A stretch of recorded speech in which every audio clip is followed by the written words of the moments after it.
Forget everything you think you know about how someone shows you that you matter to them.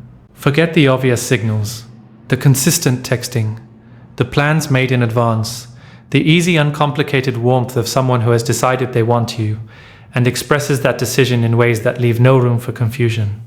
Forget the relationship advice that tells you what pursuit looks like, what interest looks like, what someone who values you is supposed to do and say and demonstrate, so that the message is unmistakable. Because none of that applies here. With the avoidant, the entire language of significance is inverted. The signals run backwards. The things that would indicate casual interest in an ordinary dynamic indicate something considerably more charged in this one. And the things that look on the surface, like disinterest, like cooling, like distance, like the particular withdrawal that arrives precisely when the connection was beginning to feel most real. Those are, in the specific and disorienting logic of avoidant attachment, frequently the clearest indicators of the opposite. The avoidant does not show you that you are special by moving toward you consistently. They show you that you are special by the specific quality of their disruption in your presence, by the particular character of the distance they create, by the things that change in them, subtly, involuntarily, in ways they may not consciously register. When you are in the room, in the conversation, in the proximate territory of their carefully managed interior life. Learning to read those signals does not mean accepting them as sufficient. It does not mean the inverted language is acceptable or that the confusion it produces is something to be patiently endured indefinitely. But understanding what the signals actually mean, rather than what they appear to mean on the surface, gives a person something more valuable than reassurance. It gives them accuracy.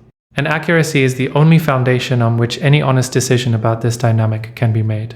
The first thing to understand is what the avoidance system does when it encounters someone who does not matter. When it encounters a connection that is genuinely low stakes, genuinely surface level, genuinely insufficient to activate the deeper fear response that genuine attachment potential produces. The answer is very little. The avoidant, in the presence of someone who does not reach them at the level that matters, is remarkably comfortable, remarkably present even, warm, engaged, capable of the kind of easy-flowing connection that makes them seem, in those contexts, like someone who has no difficulty with intimacy at all. The conversation moves easily. The warmth is genuine, if uncomplicated. The connection feels pleasant without feeling particularly significant, and the avoidance nervous system remains entirely undisturbed. No alarm, no activation, no subtle or not so subtle reorganization of the interior in response to the proximity of this person. No fear, because there is no genuine stake. No distance required because closeness in this context carries no real risk. The defense has nothing to defend against. Now understand what happens when the avoidant encounters someone who does matter. Someone whose quality of presence reaches past the surface and touches something in the avoidant's interior that does not often get touched. Someone who, by virtue of their depth, their clarity, their particular quality of being, creates a situation in the avoidance nervous system that the usual management cannot adequately contain. Everything changes. Not in the direction of obvious warmth and easy approach and the uncomplicated expression of genuine interest. In the opposite direction, the avoidant becomes less easy, less comfortable in the simple sense of that word, more internally active in ways that the behavioral presentation works hard to conceal, more likely to create distance precisely in the moments where the connection is pressing most genuinely against the defended interior. The disruption is the signal, the specific, characteristic, unmistakable disruption that occurs in an avoidance behavior when the stakes are real. That is what significance looks like in this particular psychological language. And once that is understood, everything that was confusing begins to resolve into something that is at least legible, even if it remains insufficient.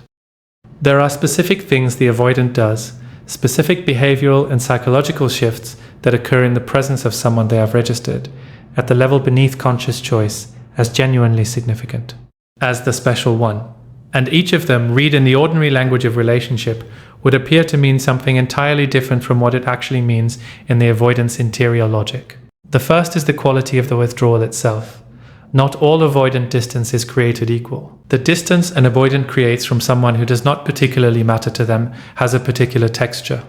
It is easy, unceremonious, essentially effortless. They simply redirect their attention without particular internal conflict. The withdrawal is functionally neutral. It does not cost them much because the connection did not mean much. The withdrawal from someone who matters is a different animal entirely. It has weight. It has a kind of urgency that the neutral withdrawal lacks. It arrives not as the easy redirection of attention from something low stakes, but as the activated, slightly desperate retreat of someone who has felt something genuine and found it intolerable in its genuineness. The avoidant is working when they create distance from someone significant. The defense is deployed at a higher intensity.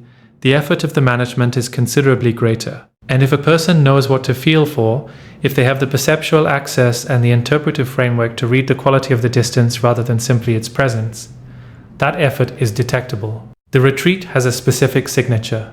The cooling has a particular texture. The distance that is created from someone significant feels, even in its absence, more present than the easy indifference of someone who simply does not care. The second signal is what happens to the avoidance communication. Not in the obvious sense of frequency or consistency. Those metrics will tend to be lower with someone significant than with someone low stakes, for the reasons already described. But in the quality of what is communicated when communication does occur, the avoidant communicates differently with someone they have registered as significant. Not more warmly, necessarily. Not more openly, in the straightforward sense, but with a specificity, an attentiveness, a quality of actual engagement that is distinct from the pleasant, but ultimately generic quality of their interactions with people who do not particularly reach them. They remember things, specific things, details that were mentioned in passing, in contexts where there was no obvious reason to retain them, that they somehow retained anyway. They reference things from previous conversations in ways that reveal a quality of listening that they do not typically deploy, because listening fully requires the kind of genuine presence that the avoidant usually keeps carefully rationed. They ask questions that go somewhere, not the surface-level questions of someone maintaining pleasant social contact, but the questions that have a quality of genuine curiosity that are pointed toward the actual person rather than the conversational performance of the person. The avoidant, in the presence of someone significant, is interested in a way that their usual protective disengagement prevents them from being, and that interest, even when the overall behavioral pattern is organized around distance, surfaces in the texture of the engagement itself. The third signal is the one that tends to be most confusing, most consistently misread, and most significant in what it actually reveals. It is the specific intensity of the avoidance reaction when the relationship is threatened. When the person they have registered as significant begins to pull back, create space, show signs of genuine detachment, or simply stop performing the pursuit that the avoidance system had been relying on as background reassurance. The avoidant who does not care about someone does not reorganize in response to that person's withdrawal. There is nothing to reorganize. The stake is insufficient to activate the response. The avoidant who has registered someone as the special one, who has, at the level of the nervous system rather than the conscious mind, categorized this person as genuinely mattering, responds to the threat of losing them with a particular activation that is genuinely revealing in what it exposes. They resurface.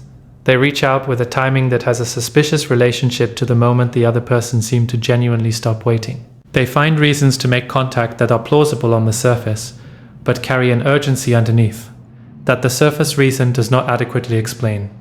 They say more than they usually say. They approach more directly than they usually approach. They demonstrate, in the specific conditions of perceived loss, a capacity for genuine expression that the stable conditions of available connection somehow never produced. This is not manipulation. It is important to say that clearly, because the pattern can look strategic, can look like the avoidant is deploying pursuit precisely when they calculate that pursuit will be most effective. But that reading gives the avoidant's conscious awareness considerably more credit than is accurate.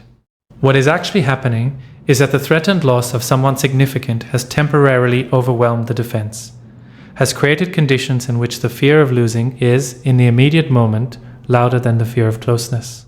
And in that brief window, in the specific activated genuine alarm of potentially losing the person who matters, the avoidance behavior reflects something closer to their actual feeling than their usual managed presentation ever does. The reaching out is real. The urgency is real. The genuine feeling that surfaces in those moments, the feeling that was always present but was being perpetually managed into something quieter and more controlled, is real. What is also real is that the conditions that produce the reaching are not stable. Once the threatened loss is resolved, once the person is back within reach, once the alarm quiets, the usual management tends to reassert itself. The defense returns, the distance reestablishes. The avoidant retreats from the very closeness that the reaching was supposed to produce. And the person on the other side of this is left, once again, in the disorienting position of having just watched someone demonstrate clearly that they care, followed immediately by behavior that appears to contradict that demonstration entirely. Understanding why requires going into the specific psychological mechanism that produces this cycle, because it is not arbitrary. It is not the avoidant simply being inconsistent or unreliable or careless with the feelings of someone they claim to value. It is the expression of a very particular interior conflict that the presence of the special one intensifies rather than resolves. The conflict is this: the avoidant wants the person who matters, genuinely, significantly, in ways that bypass the usual defense and register directly in the emotional core of the self. And the avoidant's entire psychological architecture is organized around the prevention of genuine wanting, around the management of need so that it never becomes visible or actionable or the kind of real stakes-carrying desire that makes loss catastrophically possible. The special one triggers the wanting at a volume the management cannot contain, and the wanting, at that volume, simultaneously activates the fear at a corresponding intensity. Because genuine wanting is genuine vulnerability, and genuine vulnerability in the avoidance nervous system is the precondition for the worst kind of loss, the kind that was experienced early, the kind that built the architecture that is now creating this exact, painful, circular dynamic. So the avoidant oscillates, not because they do not know what they want, but because what they want is the thing that most frightens them. And the oscillation, the approach and retreat, the warmth and the cooling, the reaching out and the pulling back, is the behavioral expression of a conflict that has not been resolved. A conflict between the genuine desire for the person and the genuine terror of what desiring that person makes possible. The special one is the person who activates both sides of that conflict at full intensity. The ordinary connection activates neither, and the distinction is everything in terms of what the behavior actually means. There are other signals, subtler ones, the kind that require close attention to detect, and that are even more significant for their subtlety because they are less subject to conscious management.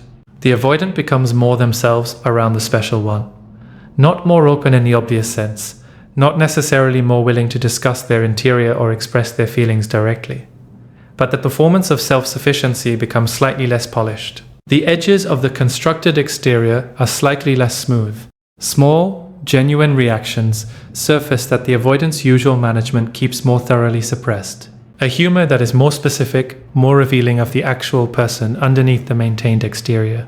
A moment of genuine opinion stated with less diplomatic softening than usual. A lapse in the practiced coolness, brief, quickly recovered, but real. A moment where something the special one said or did produced a response in the avoidant that arrived before the filter could intercept it. Where the genuine interior spoke before the management could provide a more controlled substitute. These moments are brief. They tend not to be announced or repeated or built upon in the way that genuine emotional openness would build on them. The avoidant recovers quickly, the filter reasserts, the managed version returns. But the moment happened, and the moment is real. And in the accumulation of those moments, in the specific, repeated, involuntary surfacing of something more genuine than the usual presentation, is the clearest possible evidence that the person producing those moments has reached somewhere that most people do not reach. The avoidant also thinks about the special one in ways they do not think about others. This is not something that can be observed directly, but it has indirect expressions that become visible over time. They reference things outside the context where those things were shared. They demonstrate a quality of ongoing interior engagement with the person that goes beyond the interaction itself. The engagement that produces the specific references, the remembered details. The quality of having continued the conversation internally between the times the conversation was actually occurring. They are affected by the special one's opinion in a way that the opinion of others does not affect them. The avoidant, who cultivates a practiced indifference to external assessment as part of the self-sufficiency architecture, responds to the special one's perception of them with a sensitivity that the defense usually prevents. They care what this person thinks. Not in the anxious, destabilizing way of someone without a stable self-concept, but in the genuine, unavoidable way of someone for whom this specific person's view carries real weight. They might push against it, might perform indifference to it, might deflect the care with a casual response that dramatically underrepresents what is actually happening internally when the special one's opinion lands. But the care is there, And it is not there in the same way for people who do not occupy this particular position in the avoidance interior. There is also something that happens in the avoidance relationship to the future when the special one is involved. The avoidant who is genuinely unattached to someone does not think about the future of the connection because there is no compelling reason to. The future is whatever it is. The present is pleasant or not, and the future follows from that without particular interior investment. With the special one, the future becomes a source of both longing and anxiety. The avoidant thinks about it not with the comfortable neutrality of someone for whom the outcome does not particularly matter, but with the specific, uncomfortable investment of someone for whom the outcome matters considerably more than they want it to. They think about what the connection could become. They think about what it would require. They think about the gap between who they currently are in relationship and who a connection with this person would ask them to be. That gap is uncomfortable. The thinking about it is uncomfortable. And the discomfort is once again the signal, the indicator of genuine stake. The evidence that the territory of this connection is not the neutral low-risk territory of something that does not particularly matter, but the charged, significant fear-adjacent territory of something that matters enormously. All of this, every signal, every behavioral expression of the avoidance interior response to the special one, exists within a fundamental reality that must be held alongside the understanding of what these signals mean. The signals are not enough. Understanding that you are the special one, that the avoidance disruption in your presence, their specific quality of withdrawal, their involuntary moments of genuine surfacing, their activated response to the threatened loss of you, understanding that all of this reflects genuine significance rather than indifference is valuable. It is accurate. It gives the correct picture of what is actually happening in the avoidance interior. But it does not change the behavioral reality, does not transform the inconsistency into consistency, does not convert the managed distance into genuine presence, does not make the connection sufficient just because the feeling underneath it is real. Real feeling and adequate expression of that feeling are two different things, and a relationship cannot be built on the interior reality of one person's genuine attachment, when that interior reality never finds adequate, sustained, reliable expression in how that person actually shows up. The question that the understanding of these signals raises, the honest, important, genuinely difficult question, is what to do with the knowing. Knowing you are the special one is not an instruction to wait, is not a reason to remain available to a dynamic that is costing more than it is returning, is not a justification for continuing to interpret the avoidance signals with the generosity that understanding their psychology makes possible while the behavior remains insufficient. It is simply accuracy, the accurate reading of a genuine but inadequately expressed reality. And accuracy, as has been said before but bears repeating, is valuable not because it changes what the avoidant is doing, but because it changes what the person on the other side of it decides to do with clear eyes rather than confused ones. A person who knows they are significant to the avoidant, who has the full accurate picture of what the signals mean, can make a genuinely informed decision about what they want to do with that information. Not a decision made in the confusion of wondering whether the connection was real. Not a decision distorted by the self-doubt that avoidant inconsistency tends to produce, but a clear-eyed decision made in full possession of the actual facts. And the actual facts are these. The avoidance feeling is real, the significance is real. The specific involuntary defense-disrupting impact that the special one has on the avoidance interior is real, and it is not something the avoidant produces for people who do not genuinely matter. And the avoidance capacity to translate that feeling into the kind of sustained, consistent, genuinely present relationship that genuine significance deserves, that capacity in this moment, in this season, without significant and sustained internal work, is not adequate to the feeling. Both things are true simultaneously, and the person who can hold both truths without collapsing either one, without inflating the feeling into a promise it has not made, without dismissing the feeling into a fiction it genuinely is not, that person is in the only position from which an honest decision about this dynamic can actually be made.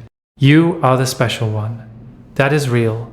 What you do with that reality is entirely, completely, without caveat or condition, yours to decide. Not the avoidance feeling, not the avoidance potential, not the undelivered expression of a genuine interior that has not yet found the courage or the capacity to become behavior.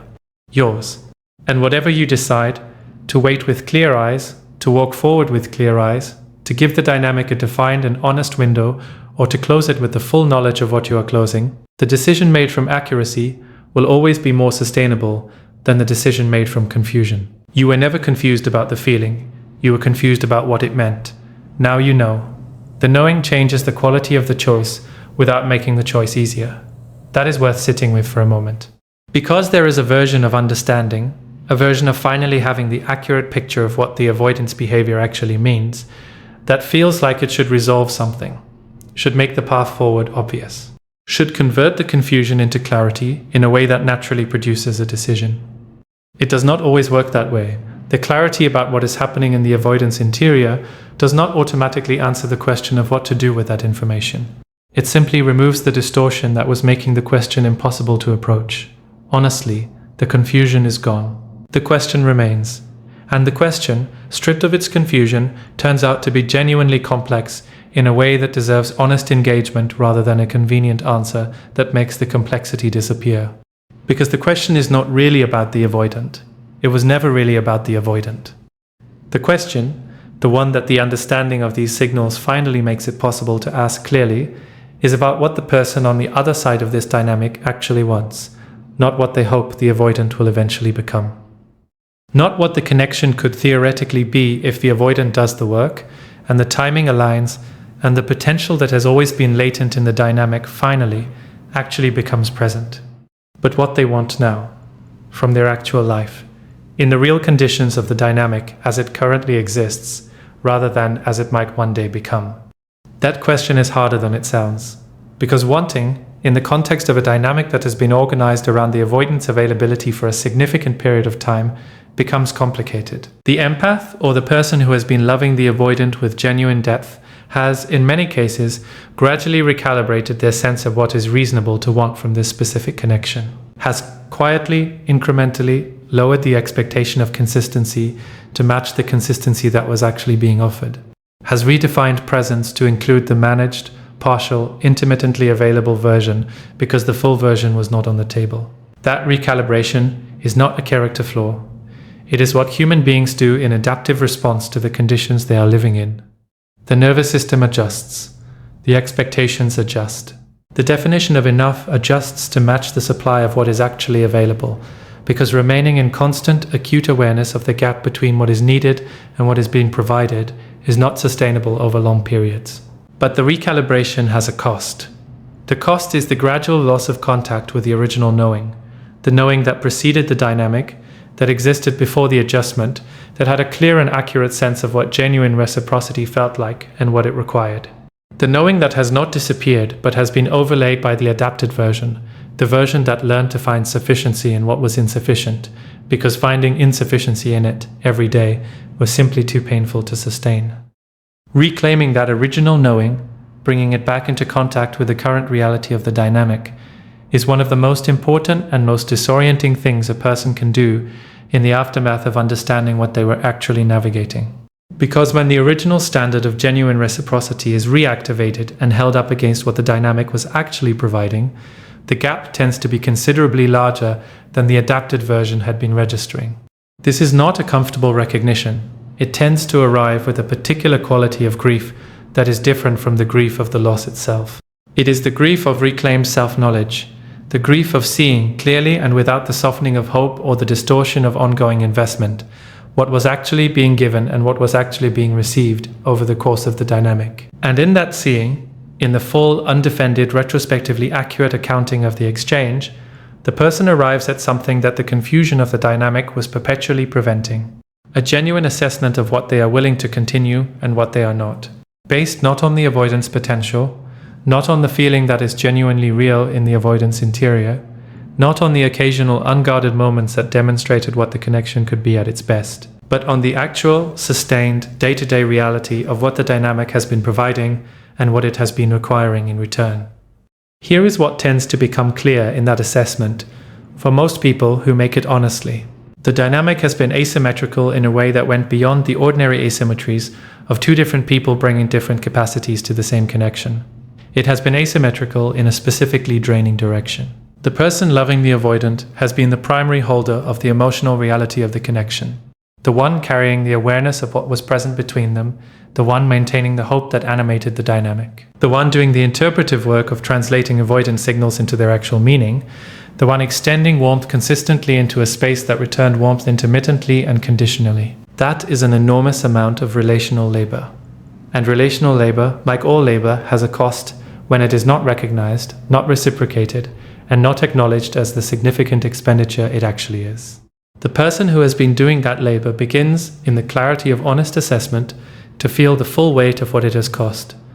Not just in the obvious acute ways, not just in the moments of obvious pain or confusion, or the specific exhaustion of the chase, but in the quieter, more pervasive ways, in the background tax that was being levied on their energy, their confidence, their relationship with their own perception, their sense of what they deserve, and what they are reasonably entitled to expect from someone who claims to care about them.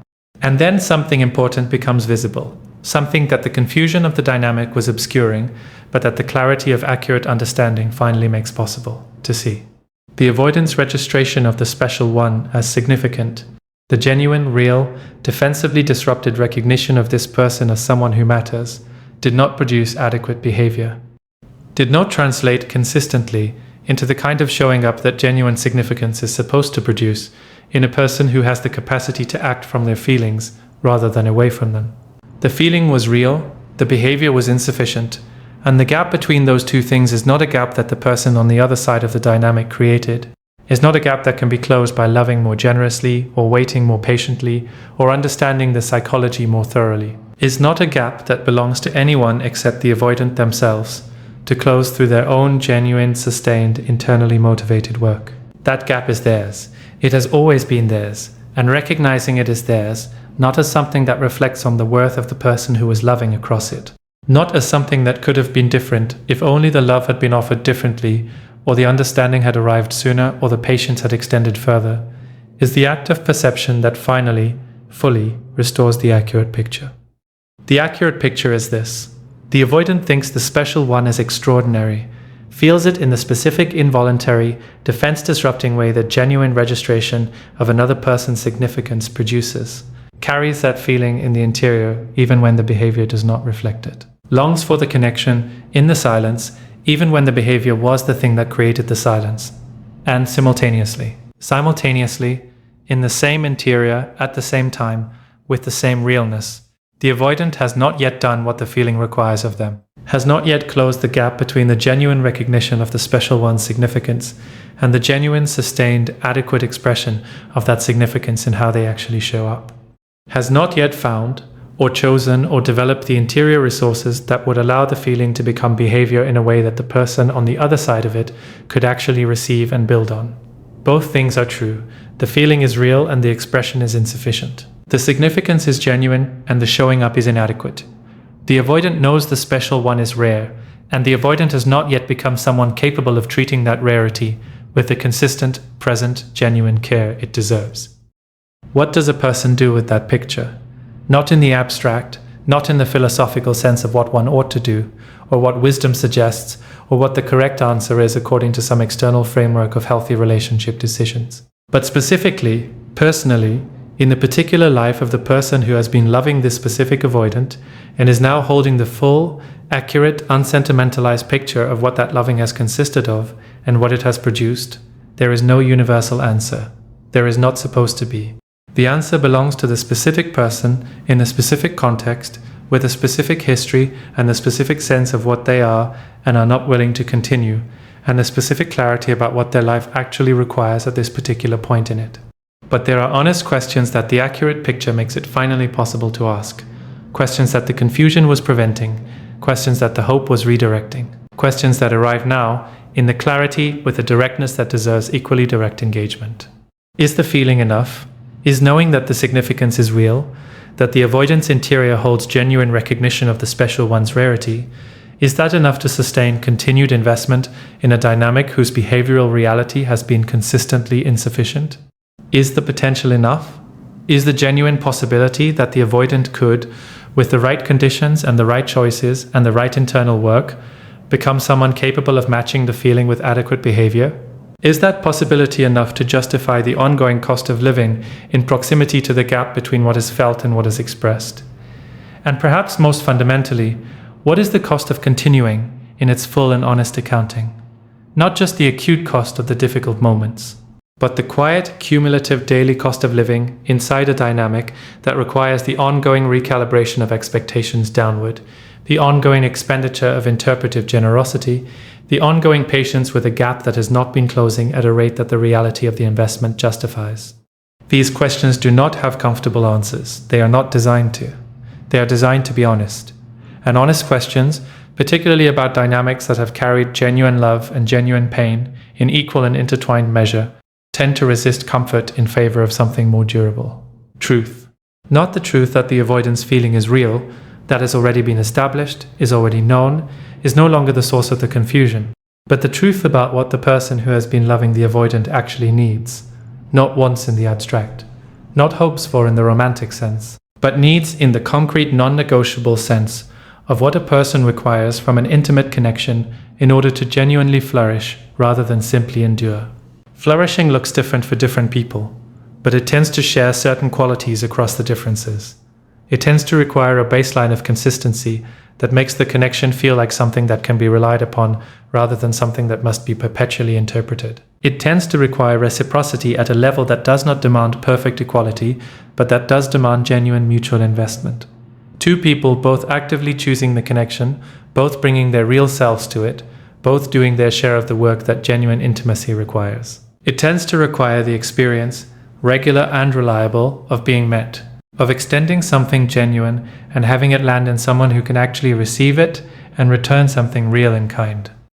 The avoidant who has registered the special one as significant is not in the current moment reliably providing those qualities, may provide them in glimpses, may demonstrate them in the unguarded moments that make the connection feel, briefly and powerfully, like exactly what it is trying to be, but not consistently, not as the baseline, not in the sustained, reliable, you can count on this way that genuine flourishing requires. And the special one, the person who activated something genuine in the avoidance interior, who reached past the defense in a way that most people never reach, who demonstrated a quality of seeing and loving that the avoidant will carry for considerably longer than their behavior suggested, that person deserves the baseline, deserves consistency as the norm rather than the exception, deserves to be met, not occasionally and not in the specific conditions when the avoidance alarm system is briefly quiet, but as the ongoing, daily chosen expression of what the avoidance interior has already recognized.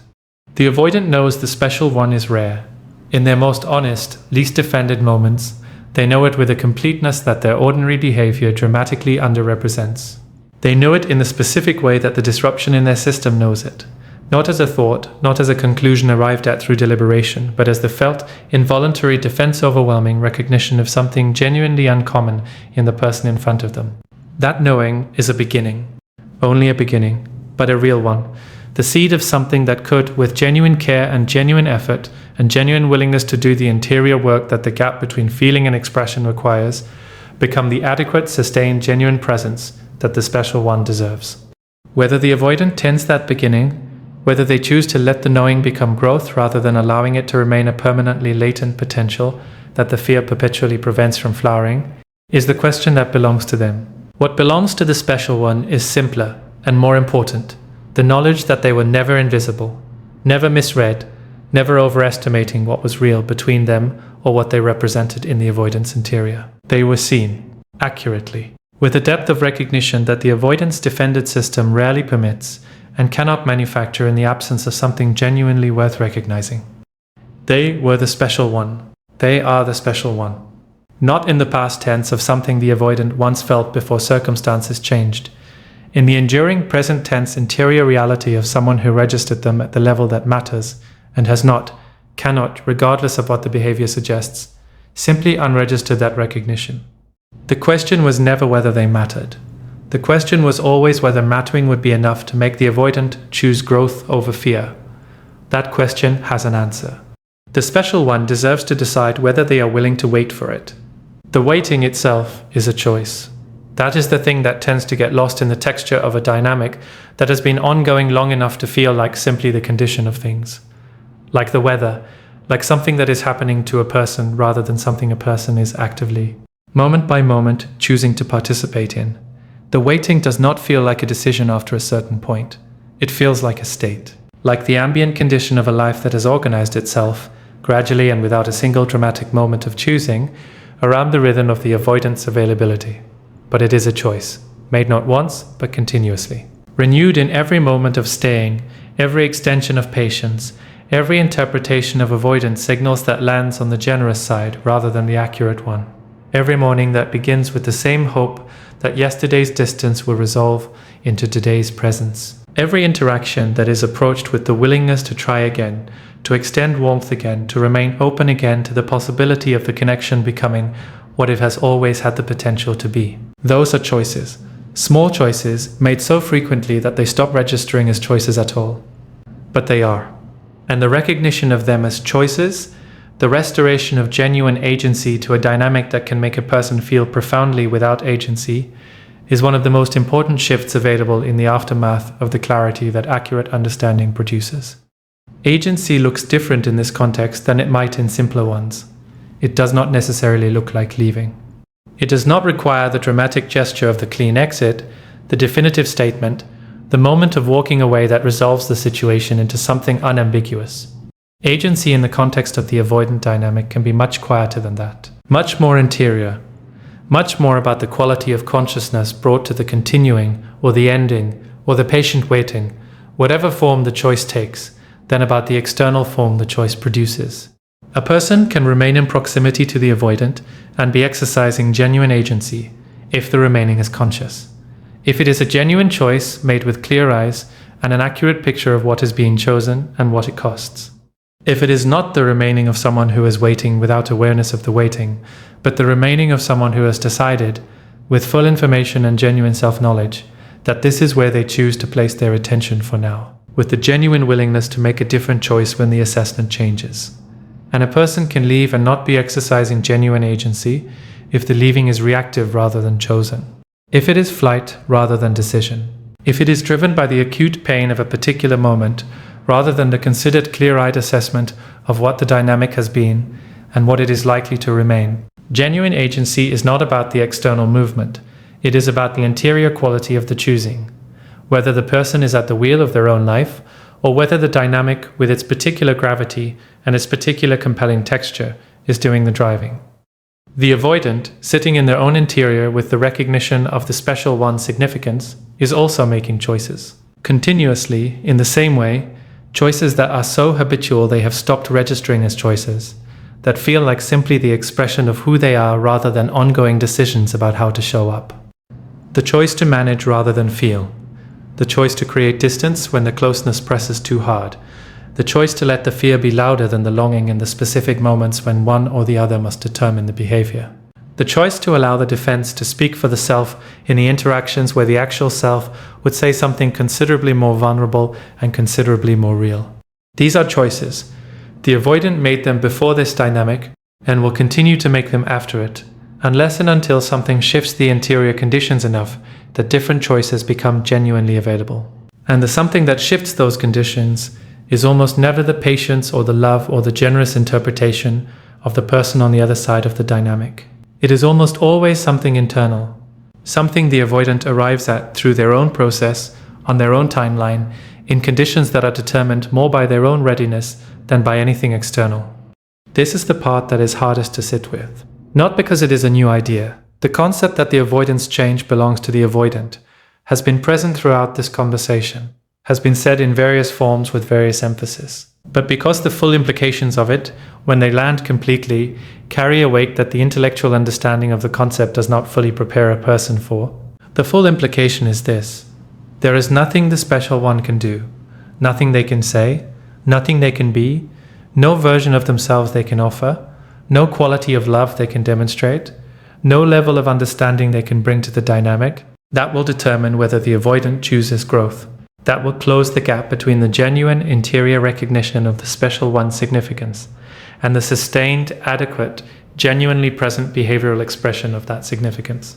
Nothing. Not because the special one is without influence. They have influence, real, significant, genuine influence on the avoidant's interior experience of the dynamic, on the quality of what the avoidant feels in their presence, on the specific disruption that the special one's existence produces in the avoidance defended system. That influence is real, and it is not small. But influence on the interior is not the same as determination of the choice. The avoidant can be genuinely, significantly, deeply influenced by the special one, can feel more in their presence than they have felt in any previous connection, can recognize the rarity with complete accuracy, can long for them in the silence with a depth that the behavior never adequately reflects, and still choose in the operative moment of behavioral decision to let the fear determine the action. Feeling and choosing are different mechanisms, and the one the avoidant has control over, the choosing, is the one that belongs entirely to them. Releasing the sense of responsibility for that choosing is not a small thing. It sounds, stated simply, like an obvious recognition. Of course, the avoidance choices are not the special one's responsibility. Of course, another person's interior work cannot be done by the person loving them. Of course, the growth belongs to the one who needs to grow. But stated simply and felt completely are different things. And the felt version of this release, the actual somatic, deeply landed experience of genuinely letting go of the sense that there is something that could be done differently, something that could be offered more effectively, something that the special one has been failing to provide, that would, if provided correctly, finally produce the change they have been hoping for. That release is one of the more significant interior events available in the aftermath of this kind of dynamic. Because the sense of responsibility was there, quietly, persistently, running underneath the conscious understanding that the avoidance pattern was not the special one's fault. In the continuing modification of approach, the continuing interpretation of signals for some indication of what adjustment might help, the continuing investment of energy in the question of how to be the version of oneself that finally adequately unlocks what the avoidant has been withholding. That sense of responsibility, however unspoken, however unacknowledged, however contradicted by the intellectual understanding that the pattern belonged to the avoidant, was real, and it was draining. And releasing it, genuinely and completely, is the experience of setting down something heavy enough that the absence of its weight initially feels disorienting, as if the carrying had become so habitual that the self does not immediately know what to do with hands that are no longer full. What to do with those hands, what to fill the freed attention with, what to direct the released energy toward, what the life looks like when it is no longer organized primarily around the question of the avoidance, availability, and growth. That is the genuinely interesting question. The one that the clarity of the accurate picture finally makes it possible to engage with fully. Because the special one, freed from the gravitational pull of the dynamic as their primary organizational principle, has access to something they may not have had full access to in quite some time. Their own genuine curiosity about their own life. Their own sense of direction, not in relation to the avoidant, not as a response to what the dynamic requires or what the avoidance pattern demands, but as the authentic expression of a self that has its own trajectory, its own interests, its own specific and irreplaceable sense of what is worth moving toward. That self was always there. The dynamic did not destroy it, but it was running at reduced capacity, with a significant portion of its attention and energy and perceptual acuity allocated to the ongoing management and interpretation of someone else's interior. And with that allocation redirected, with the freed attention coming home to the self that was waiting for it, something begins to emerge that is neither the person before the dynamic nor the person worn down by it. Something new. Something that carries the education of the experience, the sharpened perception, the deepened self-knowledge, the specific understanding of what genuine depth feels like and what its simulation feels like, the clear and unambiguous knowing of what is and is not acceptable from someone who claims to value them, while also carrying the fullness of a self that is no longer spending itself on insufficient space. That self, that post-dynamic, integrated, educated, and yet still essentially warm and essentially open self, is not armored. This needs to be said directly, because the conclusion that the heart needs to be protected after a dynamic like this, one is a seductive and understandable conclusion that leads, if followed without examination, to the recreation of the very conditions it is trying to prevent. Armoring does not protect against the avoidant dynamic, it attracts it. Because the armored self and the avoidant share a fundamental orientation. Both are organized at some level around the prevention of genuine vulnerability. Both have decided, consciously or not, that the interior must be protected from full contact with another person's genuine presence. And that shared orientation creates a familiar resonance, a kind of recognitional pull that tends to draw the armored self toward the defended other and vice versa. The alternative to armoring is not naivety, is not the return to the pre-dynamic openness that did not yet have the perceptual tools to read avoidant signals accurately. is not the willingness to invest at full capacity before the dynamic has demonstrated that the investment will be met with something adequate. The alternative is discernment, the genuine earned experience-sourced capacity to feel the difference between the compelling activation of the avoidant dynamic and the quieter, more sustainable, more genuinely nourishing quality of actual reciprocal connection. To recognize that the intensity that the avoidant dynamic produces is not the same as depth, however much it can feel like depth in the acute phases of the experience. And to choose, with the full awareness of the difference, the thing that actually nourishes, rather than the thing that merely activates. The special one carries something into every subsequent space that they did not carry before this dynamic. Not just the sharper perception, and the clearer standards and the more accurate reading of what avoidant signals actually mean. Something more fundamental than any of those things. The knowledge of their own significance, not as something external, not as a quality that requires confirmation from the avoidant, or from any other source outside themselves, but as something demonstrated by the very dynamic they moved through, demonstrated by the specific, involuntary, defense-disrupting impact they had on someone whose entire psychological architecture was designed to prevent exactly that kind of impact. The avoidance system did not disrupt for ordinary people, did not lose its smoothness, its practiced coolness, its reliable management of genuine emotional exposure in the presence of connections that did not reach the interior. The disruption was specific, reserved, produced only by the particular quality of presence that the special one brought, a quality that the avoidance nervous system recognized as significant in the most immediate, precognitive, entirely unchosen way. That recognition was not manufactured, was not the product of strategy or presentation, or the performance of qualities designed to activate a particular response. It was the natural, inevitable response of a defended system encountering something genuine enough to press through the defense, something real enough to matter even to someone who had devoted enormous internal resources to the project of not being mattered to. That is what the special one carries forward. The lived, felt, experientially confirmed knowledge that they are the kind of person who reaches past defenses they were never targeting, who matters to people in ways those people did not plan to be mattered to, who brings a quality of presence into every space they enter that is not ordinary, is not replaceable, is not something the person who experienced it and then lost access to it simply moves past without the specific, textured, quietly anguished awareness of what the moving past is costing. That is not a small thing to know about oneself.